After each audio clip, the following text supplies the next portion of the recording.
So what's an Amazon Apex ID? How do I get one? And what is it good for?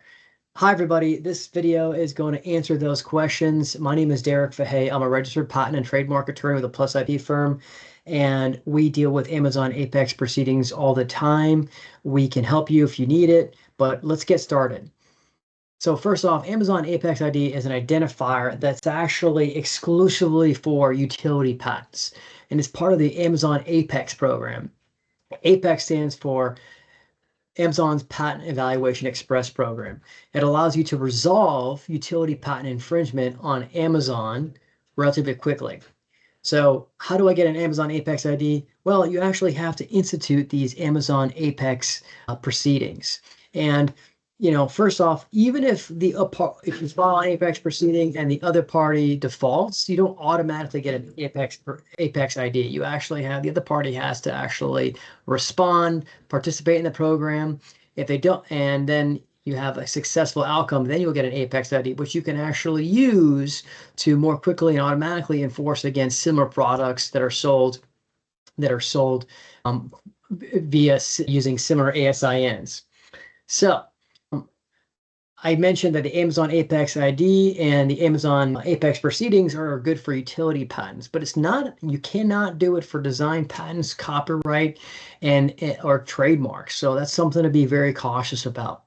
And, as I mentioned before, the Amazon Apex proceeding and Amazon Apex ID in particular is really dependent on the outcome. You actually have to have a positive outcome as a patent owner in order to get the Amazon Apex ID. If the other party defaults, you won't get an Amazon Apex ID. So now let's talk about the Apex proceedings. I've talked about this before, but let's talk about who can actually initiate an Amazon Apex proceeding. The patent owner can initiate an Apex proceeding. You potentially can, as a licensee, also initiate an Amazon Apex proceeding, but you'd have to be an exclusive licensee.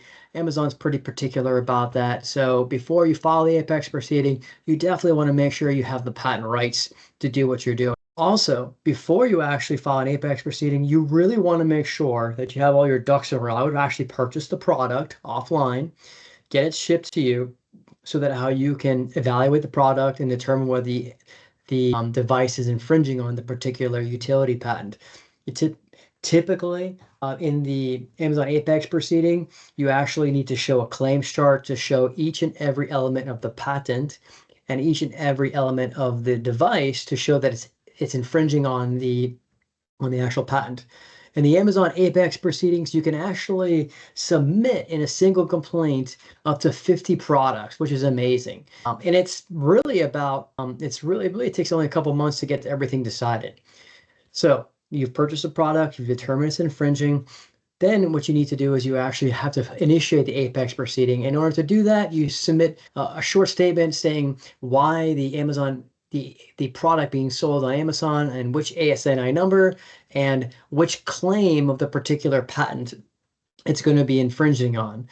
Now, not every patent you're going to be able to initiate an Apex proceeding. For example, complex software or complex electrical systems, you're not going to be able to use the Amazon Apex proceeding.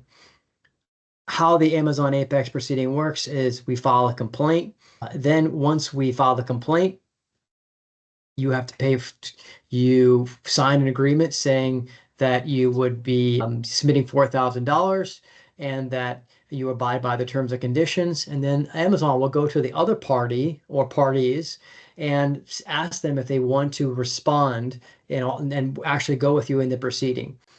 Now, once you submit the initial complaint, the opposing party has 3 weeks to agree or not agree. At that time, the opposing party must put up $4,000 up to Amazon, which your $4,000 that you as a patent owner will submit goes with the other $4,000 and goes to the Amazon mutual arbitrator or neutral arbitrator, excuse me. And that mutual arbitrator will actually decide based upon their experience as a patent attorney, whether or not your product or the infringing product is infringing on your patent. You submit your arguments. The opposing party has 21 days to respond. After the opposing party responds, if they respond, you have 14 days to file a reply. You have 20, let me back up. In your complaint, you only have 20 pages, not including the claims charts, to make your arguments. The 20 pages counts for the complaint, but then also for the reply. So you have to think about how you're going to use your arguments wisely. If you blow all 20 pages and the opposing party creates a good argument that you think you should reply to, you're out of pages. So you need to make sure for your reply, you keep 5 pages or a certain amount of pages. I like keeping 5 pages in order to respond. If the opposing party does not deposit the $4,000, the opposing party's listings will be taken down, and the Amazon will keep your $4,000 to give it to the arbitrator. If the opposing party does put up their $4,000 and you win, you actually get the $4,000 returned to you.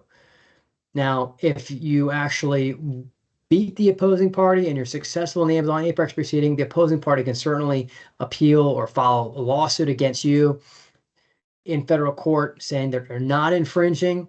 So you need to be careful that you are doing this with a reasonable basis that the opposing party is infringing, because they certainly can file a lawsuit in federal court, which you may actually be subject to jurisdiction in their jurisdiction in order to deal with the patent infringement lawsuit in the jurisdiction that they choose. So just be careful when you're making these allegations. Make sure that you're actually doing your due diligence to see if they're infringing or not.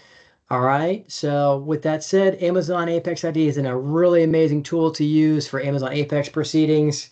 And if you have any questions, leave us a message. If you can, if you like this video, please like and subscribe. It really helps me and my family and my business. So love to talk to you soon.